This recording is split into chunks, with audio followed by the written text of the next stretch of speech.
नमस्कार मेरे प्यारे साथियों, स्वागत है आप सभी का आपका अपना यूट्यूब चैनल जीटीएम क्लासेस में। दोस्तों, आज की इस वीडियो में रसायन शास्त्र का 30 ऐसे महत्वपूर्ण ऑब्जेक्टिव क्वेश्चन आपको हम बताएंगे जो आपका परीक्षा में 10 बार से भी ज़्यादा बार पूछा गया है। ठीक है, और 2022 बोर्ड एग्जाम में भी दोस्तों 100% ये प्रश्न आएगा ही आएगा। ठीक है, अगर जो ये 30 ऑब्जेक्टिव क्वेश्चन को आप अच्छे तरीके से पढ़ लेते हैं, याद कर लेते हैं, तो फाइनल बोर्ड परीक्षा में रसायन शास्त्र से आपका एक भी प्रश्न नहीं छूटेगा। ठीक है, इसलिए वीडियो को शुरू से लेकर अंत तक जरूर देखिएगा। एक भी प्रश्न को आप स्किप इस वीडियो का नहीं कीजिएगा। ठीक है, ये वीडियो आपके लिए काफ़ी महत्वपूर्ण साबित होगा। तो आइए हम वीडियो को स्टार्ट करते हैं। देखिए पहला प्रश्न, अम्ल स्वाद में कैसा होता है? ऑप्शन ए में लिखा हुआ है खट्टा, बी में लिखा हुआ है कड़वा, सी में लिखा हुआ है मीठा और डी में लिखा हुआ है तीखा। तो ये प्रश्न में आपको यहाँ से बताना है दोस्तों कि अम्ल स्वाद में कैसा होता है, तो खट्टा होता है। ठीक है, ऑप्शन नंबर यहाँ पे ए जो होगा हमारा बिल्कुल करेक्ट आंसर हो जाएगा। और ये भी प्रश्न आपके बोर्ड एग्जाम में पूछा जाता है कि क्षार स्वाद में कैसा होता है, तो क्षार स्वाद में दोस्तों कड़वा होता है। ठीक है, ये आपको इसको याद रखना है। और दोस्तों अम्ल का जो पीएच मान होता है वो 7 से कम होता है और क्षार का पीएच मान जो होता है दोस्तों वो 7 से अधिक होता है। ठीक है, तो इस पॉइंट को भी आपको याद रखना है, आपके बोर्ड एग्जाम में बार बार पूछा जाता है। देखिए दूसरा नंबर प्रश्न कहता है कि आधुनिक आवर्त सारणी में तत्वों को किस आधार पर रखा गया है?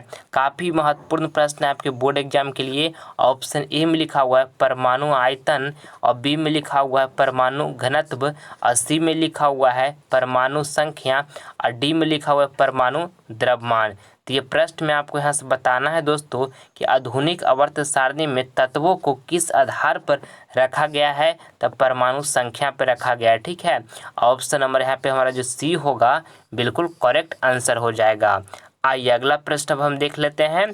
तीसरा नंबर, वायुमंडल में CO2 गैस कितने प्रतिशत पाया जाता है? काफ़ी महत्वपूर्ण प्रश्न है आपके बोर्ड एग्जाम के लिए। ऑप्शन ए में लिखा हुआ है 0.02%, और बी में लिखा है 0.04%, और सी में लिखा है 0.03%, और डी में लिखा है 0.003%। तो दोस्तों ये प्रश्न में आपको बताना है कि वायुमंडल में CO2 यानी कार्बन डाइऑक्साइड गैस कितने प्रतिशत पाया जाता है, तो 0.03% पाया जाता है। ठीक है, ऑप्शन नंबर यहाँ पे सी जो होगा हमारा बिल्कुल करेक्ट आंसर हो जाएगा। आपको इसको याद कर लेना है। और दोस्तों वायुमंडल में नाइट्रोजन गैस कितना प्रतिशत पाया जाता है, तो 78% पाया जाता है नाइट्रोजन गैस। ठीक है, आपको इसको याद रखना है। और दोस्तों वायुमंडल में ऑक्सीजन गैस, ठीक है, ऑक्सीजन गैस कितना प्रतिशत पाया जाता है, तो 21% पाया जाता है। ठीक है, ये भी आपको याद रखना है। आइए अगला प्रश्न हम देख लेते हैं। चौथा नंबर, CaOCl2 का प्रचलित नाम क्या है? ऑप्शन ए में लिखा हुआ है सोडा, बी में लिखा है व्यंजक चूर्ण, और सी में लिखा है बेकिंग सोडा, और डी में लिखा हुआ है नमक। तो ये प्रश्न में आपको यहाँ से बताना है दोस्तों कि CaOCl2 का प्रचलित नाम क्या है, तो व्यंजक चूर्ण है। ठीक है, ऑप्शन नंबर यहाँ पे बी जो होगा हमारा बिल्कुल करेक्ट आंसर हो जाएगा। अब बेकिंग सोडा का दोस्तों रासायनिक सूत्र क्या होता है, तो इसको आपको याद कर लेना है। NaHCO3 होता है बेकिंग सोडा का रासायनिक सूत्र। ठीक है, इसको आपको याद कर लेना है। अब बेकिंग सोडा का दोस्तों रासायनिक नाम क्या होता है, तो सोडियम बाइकार्बोनेट होता है। ठीक है, ये भी आपको याद रखना है। अब देखिए नमक का रासायनिक सूत्र क्या होता है, तो NaCl होता है दोस्तों नमक का रासायनिक सूत्र। ठीक है, और नमक का दोस्तों रासायनिक नाम क्या होता है, तो सोडियम क्लोराइड होता है। ठीक है, ये भी आपको याद में रखना है। आइए अगला प्रश्न हम देख लेते हैं। पांचवा नंबर, सेब में कौन सा अम्ल होता है? काफ़ी महत्वपूर्ण प्रश्न है आपके बोर्ड एग्जाम के लिए दोस्तों। ऑप्शन ए में लिखा है साइट्रिक अम्ल, बी में लिखा हुआ मैलिक अम्ल, और सी में लिखा है लैक्टिक अम्ल, और डी में लिखा है टार्टेरिक अम्ल। तो ये प्रश्न में आपको बताना है दोस्तों कि सेब में कौन सा अम्ल होता है, तो मैलिक अम्ल होता है। ठीक है, ऑप्शन नंबर यहाँ पे बी जो होगा हमारा बिल्कुल राइट आंसर हो जाएगा।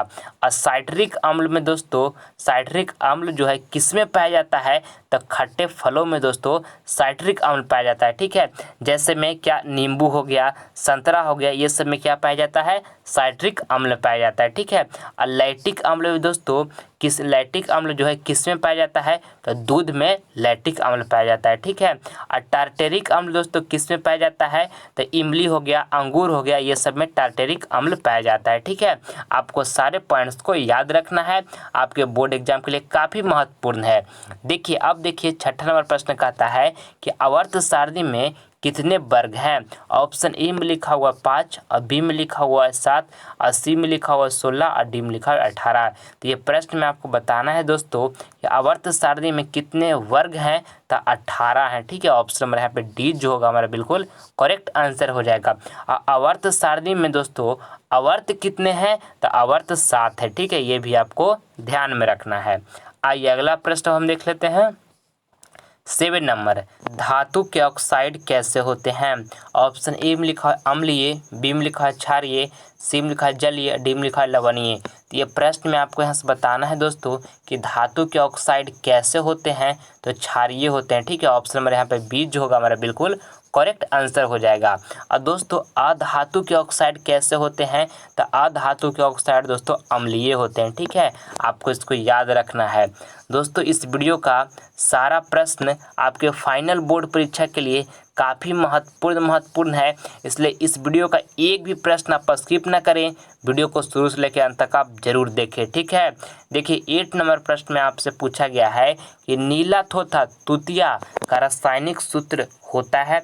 ऑप्शन ए में लिखा हुआ है CuSO4.7H2O, और बी में लिखा हुआ है CuSO4.5H2O, और देखिए सी में लिखा हुआ है CuSO4.4H2O, और डी में लिखा हुआ है CuSO4.10H2O। तो ये प्रश्न में आपको यहाँ से बताना है दोस्तों कि नीला तथा तूतिया का रासायनिक सूत्र होता है, तो CuSO4.5H2O होता है। ठीक है, ऑप्शन नंबर यहाँ पे बी जो होगा हमारा बिल्कुल राइट आंसर हो जाएगा।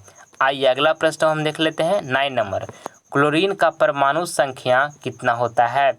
ऑप्शन ए में लिखा हुआ है 9, बी में लिखा हुआ है 15, सी में लिखा हुआ है 16, और डी में लिखा हुआ है 17। तो ये प्रश्न में आपको बताना है दोस्तों कि क्लोरीन का परमाणु संख्या कितना होता है, तो 17 होता है। ठीक है, आपको इसको याद कर लेना है। ऑप्शन नंबर डी यहाँ पे बिल्कुल हमारा राइट आंसर हो गया। आइए अगला प्रश्न हम देखते हैं। 10 नंबर, ये प्रश्न में आपको यहाँ से बताना है कि कौन लाल लिटमस पत्र को नीला कर देता है।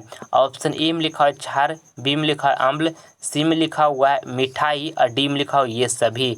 तो ये प्रश्न में आपको बताना है दोस्तों कि कौन लाल लिटमस पत्र को नीला कर देता है, तो क्षार जो है दोस्तों लाल लिटमस पत्र को नीला कर देता है। ठीक है, ऑप्शन नंबर यहाँ पे ए जो होगा हमारा बिल्कुल करेक्ट आंसर हो जाएगा। और अम्ल दोस्तों नीले लिटमस पत्र को लाल कर देता है। ठीक है, ये भी आपको ध्यान में रखना है। आइए अगला प्रश्न हम देख लेते हैं।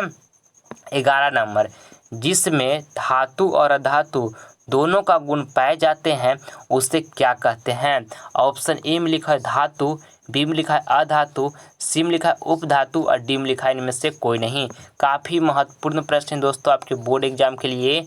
आपको बताना है कि जिसमें धातु और अधातु दोनों गुण पाए जाते हैं उससे क्या कहते हैं, तो उससे उपधातु कहते हैं। ठीक है, ऑप्शन नंबर हमारा यहाँ पे सी जो होगा बिल्कुल करेक्ट आंसर हो जाएगा। आइए अगला प्रश्न हम देख लेते हैं।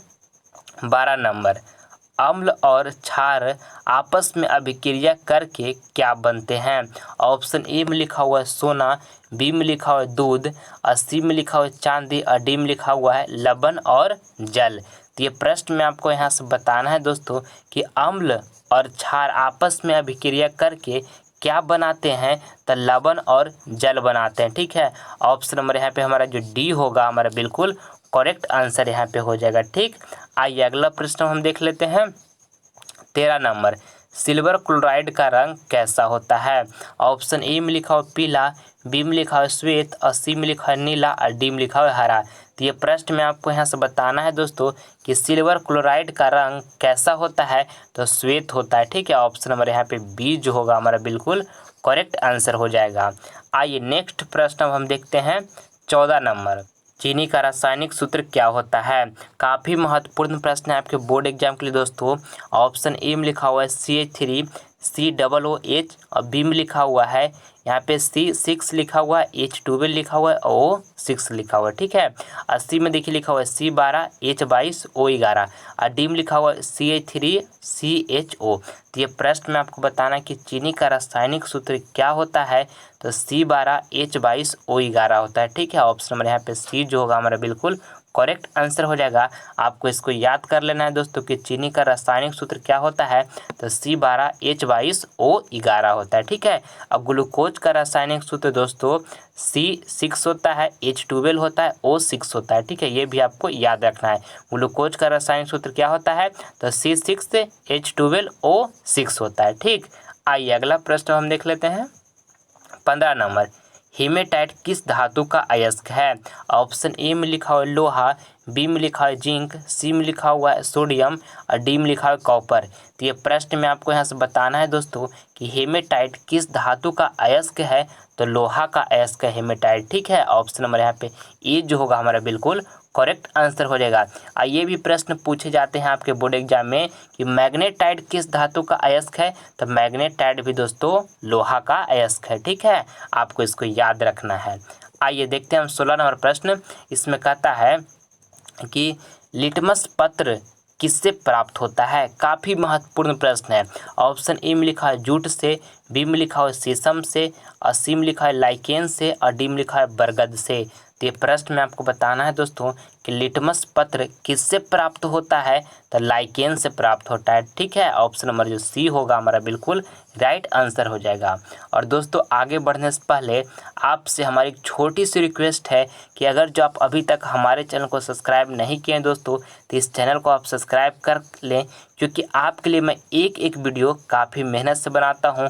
काफ़ी मेहनत करना पड़ता है दोस्तों, इसके बाद हम आपके लिए वीडियो बना पाते हैं। ठीक है। इसलिए अगर जो आप हमारे चैनल को अभी तक सब्सक्राइब नहीं किए हैं, तो रेड बटन दबाकर आप हमारे चैनल को सब्सक्राइब जल्द कर लें। ठीक। देखिए 17 नंबर प्रश्न कहता है कि विद्युत का सर्वोत्तम चालक कौन सा धातु होता है? काफ़ी महत्वपूर्ण प्रश्न है आपके बोर्ड एग्जाम के लिए। ऑप्शन ए में लिखा है लोहा, बी में लिखा है ग्रेफाइट और देखिए सी में लिखा है चांदी और डी में लिखा है हीरा। तो ये प्रश्न में आपको यहाँ से बताना है दोस्तों कि विद्युत का सर्वोत्तम चालक कौन सा धातु होता है, तो चांदी होता है। ठीक है। ऑप्शन नंबर यहाँ पे सी जो होगा हमारा बिल्कुल राइट आंसर हो जाएगा। ठीक। आइए अगला प्रश्न हम देख लेते हैं 18 नंबर। आधुनिक आवर्त सारणी का निर्माण किसने किया? ऑप्शन ए में लिखा है न्यूलैंड्स, बी में लिखा है मोसले, सी में लिखा हुआ है मेंडलीफ और डी में लिखा है न्यूटन। तो ये प्रश्न में आपको यहाँ से बताना है दोस्तों कि आधुनिक आवर्त सारणी का निर्माण किसने किया, तो मोसले ने किया। ठीक है। ऑप्शन नंबर यहाँ पे बी जो होगा बिल्कुल हमारा राइट आंसर हो जाएगा। ठीक। आइए अगला प्रश्न हम देख लेते हैं 19 नंबर। इसमें आपको बताना है कि लाल चींटी में कौन सा अम्ल पाया जाता है? ऑप्शन ए में लिखा है टार्टेरिक अम्ल और बी में लिखा हुआ स्टार्टरिक अम्ल और सी में लिखा हुआ फॉर्मिक अम्ल और डी में लिखा हुआ इनमें से कोई नहीं। तो ये प्रश्न में आपको यहाँ से बताना है दोस्तों कि लाल चींटी में कौन सा अम्ल पाया जाता है, तो फॉर्मिक अम्ल पाया जाता है। ठीक है। ऑप्शन नंबर यहाँ पे सी जो होगा दोस्तों हमारा बिल्कुल करेक्ट आंसर हो जाएगा। और टार्टेरिक अम्ल दोस्तों किस में पाया जाता है, तो आपको हम बताए हैं कि टार्टेरिक अम्ल किस में पाया जाता है, तो इमली और अंगूर में पाया जाता है। ठीक है। और देखिए साइट्रिक अम्ल दोस्तों किस में पाया जाता है, तो खट्टो फलों में पाया जाता है साइट्रिक अम्ल। ठीक है। जैसे में नींबू हो गया, संतरा हो गया, ये सब में क्या पाया जाता है, तो साइट्रिक अम्ल पाया जाता है। ठीक है। अभी आपको बताएं, इसको आपको ध्यान में रखना है। आइए देखते हैं 20 नंबर प्रश्न। बेंजीन का अणुसूत्र क्या होता है? काफ़ी महत्वपूर्ण प्रश्न है आपके बोर्ड एग्जाम के लिए। ऑप्शन ए में लिखा हुआ है C2H4, बी में लिखा हुआ है C5H4 और देखिए सी में लिखा हुआ है C6H6 और डी में लिखा हुआ है C3H7। तो इसमें आपको बताना है दोस्तों कि बेंजीन का अणुसूत्र क्या होता है, तो C6H6 होता है। ठीक है। ऑप्शन नंबर यहाँ पर सी जो होगा हमारा बिल्कुल राइट आंसर हो जाएगा। इसको आपको याद कर लेना है कि बेंजीन का अणुसूत्र क्या होता है, तो C6H6 होता है। ठीक। आइए अगला प्रश्न हम देख लेते हैं 21 नंबर। दोस्तों ये 30 ऑब्जेक्टिव क्वेश्चन आपके फाइनल बोर्ड परीक्षा के लिए काफ़ी महत्वपूर्ण है। ये सभी प्रश्न आपके परीक्षा में 10 बार से ज़्यादा बार पूछा गया है। अगर जो दोस्तों ये 30 ऑब्जेक्टिव क्वेश्चन को आप अच्छे तरीके से पढ़कर याद कर लेते हैं तो आपका परीक्षा में रसायन शास्त्र से एक भी प्रश्न नहीं छूटेगा, ठीक है। इसलिए इसमें से जो प्रश्न आपको याद नहीं होगा उसे नोटबुक पर आप लिखकर अच्छी तरीके से याद कर लीजिएगा, ठीक है, ताकि दोस्तों आपका जो एग्ज़ाम का तैयारी हो वो अच्छे तरीके से आप बेस्ट कर सके, ठीक है। देखिए 21 नंबर प्रश्न कहता है कि निम्न में से किस धातु को केरोसिन तेल में डुबा के रखा जाता है। ऑप्शन ए में लिखा है ब्रोमीन, बी में लिखा हुआ है सोडियम, सी में लिखा हुआ है पोटेशियम और डी में लिखा हुआ है कार्बन। तो ये प्रश्न में आपको यहाँ से बताना है दोस्तों कि निम्न में से किस धातु को केरोसिन तेल में डुबा कर रखा जाता है। तो सोडियम को डुबा कर रखा जाता है, ठीक है। ऑप्शन नंबर यहाँ पे हमारा जो बी होगा बिल्कुल करेक्ट आंसर हो जाएगा, ठीक। आइए अगला प्रश्न हम देख लेते हैं 22 नंबर। इसमें आपको बताना है कि ताजे दूध का पीएच मान कितना होता है। ऑप्शन ए में लिखा हुआ है 4, बी में लिखा हुआ है 5, सी में लिखा हुआ है 6.5 और डी में लिखा हुआ है 7। तो ये प्रश्न में आपको यहाँ से बताना है दोस्तों कि ताजे दूध का जो पीएच मान कितना होता है। तो 6.5 होता है ताजे दूध का पीएच मान, ठीक है। ऑप्शन नंबर यहाँ पे सी जो होगा हमारा बिल्कुल करेक्ट आंसर हो जाएगा। आइए अगला प्रश्न हम देख लेते हैं 23 नंबर। कौन ऐसा धातु है जो कमरे के ताप पे द्रव के रूप में पाया जाता है। काफ़ी महत्वपूर्ण प्रश्न दोस्तों आपके बोर्ड एग्जाम के लिए। ऑप्शन ए में लिखा है मरकरी यानी कि पारा, और बी में लिखा है सोडियम, ठीक है, और सी में लिखा हुआ है पोटेशियम और डी में लिखा हुआ है ब्रोमीन। तो आपको इसमें बताना है दोस्तों कि कौन ऐसे धातु है जो कमरे के ताप पे द्रव के रूप में पाया जाता है। तो दोस्तों मरकरी है, पारा, ठीक है। ऑप्शन नंबर यहाँ पे ए जो होगा हमारा बिल्कुल राइट आंसर हो जाएगा। और दोस्तों जब आपसे पूछेगा कि कौन ऐसा अधातु है जो कमरे के ताप पे द्रव के रूप में पाया जाता है तो ब्रोमीन हो जाएगा, ठीक है। आपको इसको ध्यान में रखना है। आइए अगला प्रश्न हम देख लेते हैं 24 नंबर। इसमें आपको बताना है शुद्ध सोना कैसा होता है। ऑप्शन ए में लिखा हुआ कठोर, बी में लिखा है अति कठोर और सी में लिखा है मुलायम और डी में लिखा है इनमें से कोई नहीं। तो ये प्रश्न में आपको यहाँ से बताना है दोस्तों कि शुद्ध सोना कैसा होता है। तो मुलायम होता है, ठीक है। ऑप्शन नंबर यहाँ पे सी जो होगा हमारा बिल्कुल राइट आंसर हो जाएगा। और देखिए शुद्ध सोना दोस्तों कितने कैरेट का होता है तो ये भी आपको याद रखना है कि शुद्ध सोना जो होता है वो 24 कैरेट का होता है, ठीक है। आपका बोर्ड एग्जाम में पूछा जाता है, ठीक। आइए अगला प्रश्न हम देख लेते हैं 25 नंबर। इसमें पूछा गया है कि न्यूट्रॉन पर कौन सा आवेश रहता है। ऑप्शन ए में लिखा हुआ है धन आवेश और बी में लिखा हुआ है ऋण आवेश और सी में लिखा है दोनों और डी में लिखा हुआ है आवेशहीन। तो ये प्रश्न में आपको बताना है दोस्तों कि न्यूट्रॉन पर कौन सा आवेश रहता है। तो देखिए न्यूट्रॉन जो है दोस्तों इस पर कोई चार्ज नहीं होता है, ठीक है।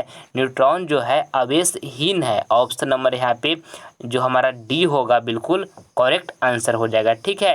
और देखिए जो इलेक्ट्रॉन पर होता है दोस्तों उस पर ऋण आवेश होता है, ठीक है। और देखिए प्रोटॉन पर दोस्तों प्रोटॉन पर जो होता है वो धन आवेश होता है, ठीक है। ये आपको ध्यान में रखना है। आइए अगला प्रश्न हम देख लेते हैं 26 नंबर। इसमें आपको बताना है कि सरलतम हाइड्रोकार्बन कौन सा है।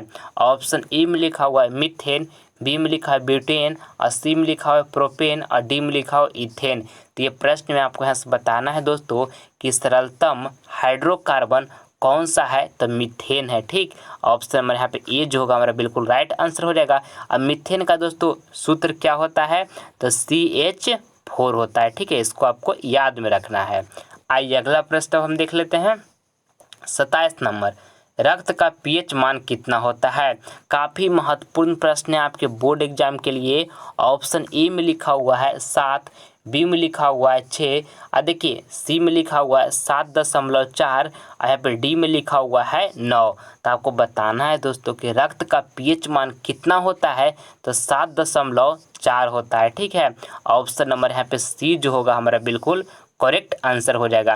और देखिए शुद्ध जल का पीएच मान कितना होता है दोस्तों तो 7 होता है, ठीक है। आपको इसको ध्यान में रखना है कि शुद्ध जल का पीएच मान कितना होता है तो 7 होता है। आइए अगला प्रश्न हम देख लेते हैं 28 नंबर।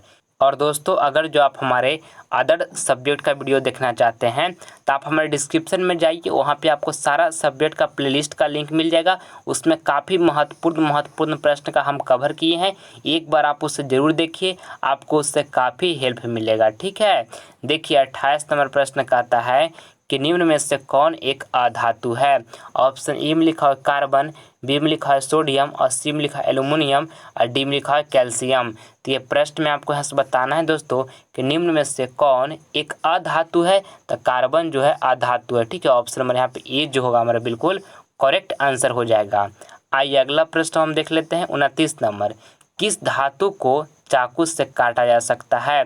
ऑप्शन ए में लिखा है सोडियम, बी में लिखा है आलू, सी में लिखा हुआ लोहा और डी में लिखा है इनमें से कोई नहीं। काफ़ी महत्वपूर्ण प्रश्न है आपके बोर्ड एग्जाम के लिए दोस्तों, बहुत बार ये प्रश्न पूछा गया आपके बोर्ड एग्जाम में। ठीक है, आपको बताना है कि किस धातु को चाकू से काटा जा सकता है। तो सोडियम को काटा जा सकता है। ठीक है, ऑप्शन नंबर यहाँ पे ए जो होगा हमारा बिल्कुल राइट आंसर हो जाएगा। आइए अगला प्रश्न हम देख लेते हैं 30 नंबर। निम्न में से कौन अक्रिय तत्व है। ऑप्शन ए में लिखा है हीलियम, बी में लिखा है कार्बन, सी में लिखा हुआ है हाइड्रोजन और डी में लिखा हुआ है सोना। तो ये प्रश्न में आपको बताना है दोस्तों कि निम्न में से कौन अक्रिय तत्व है। तो हीलियम जो है दोस्तों ये अक्रिय तत्व है। ठीक है, ऑप्शन नंबर यहाँ पे ए जो होगा हमारा बिल्कुल राइट आंसर हो जाएगा। आइए दोस्तों अगला प्रश्न है आपका, ये प्रश्न आपका HW का प्रश्न है दोस्तों, आपको होमवर्क में दिया जा रहा है। इसका जवाब आपको कमेंट बॉक्स में देना है कि चारों ऑप्शन में से कौन ऑप्शन बिल्कुल सही आंसर होगा। ठीक है, कमेंट में आपको जवाब देना है। ठीक, देखिए प्रश्न कहता है कि शुद्ध जल का pH मान कितना होता है। ऑप्शन ए में लिखा है 4, बी में लिखा है 5, सी में लिखा है 6 और डी में लिखा है 7। तो जो ऑप्शन आपको सही लगेगा हमारे कमेंट बॉक्स में आप जवाब इसका ज़रूर दीजिएगा, आपका हम रिप्लाई ज़रूर देंगे। ठीक है, मैं उम्मीद करता हूं दोस्तों कि वीडियो आपको पसंद आया होगा। तो प्लीज़ आप इसे लाइक करें, अपने दोस्तों में शेयर करें और आप हमारे चैनल पर नए हैं तो आप इसे सब्सक्राइब कर लें ताकि आने वाला वीडियो का नोटिफिकेशन सबसे पहले आपको प्राप्त हो। मिलते हैं दोस्तों आपसे अगले वीडियो में, तब तक के लिए जय हिंद जय भारत।